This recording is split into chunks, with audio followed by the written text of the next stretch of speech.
शकुंतला, वो बच्ची जिसे चिड़ियों ने बचाया। कहानी शुरू होती है विश्वामित्र की घोर तपस्या से। वो तपस्या इतनी कठोर थी कि उसे देखकर इंद्र भी डर गए। उन्हें लगने लगा कहीं इस तपस्या के जरिए विश्वामित्र उनसे उनका सिंहासन न छीन लें। तो इंद्र ने विश्वामित्र की वो तपस्या तुड़वाने के लिए अपनी अप्सरा मेनका को भेजा। तब देवराज इंद्र का आदेश पाकर मेनका वायुदेव और कामदेव को साथ में लेकर विश्वामित्र के आश्रम गई। वहां पहुंचकर उसने विश्वामित्र का ध्यान आकर्षित करने की कोशिशें शुरू करी। कुछ समय बाद विश्वामित्र की नजर मेनका पर पड़ी। तब वायुदेव ने अपने तेज वेग से मेनका के शरीर पर पड़ा वस्त्र हटा दिया। फिर कामदेव ने विश्वामित्र को अपने प्रभाव में ले लिया और वे मेनका के ऊपर मोहित हो गए।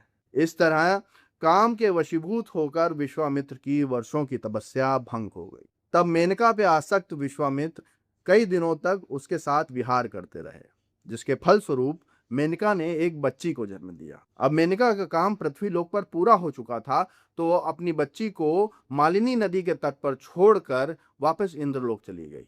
शेरों और बाघों से घिरे उस जंगल में पक्षियों ने उस बच्ची को अपने पंखों से ढककर बचाया। कुछ समय बाद कण्व नामक ऋषि मालिनी नदी के तट पर आचमन करने पहुंचे।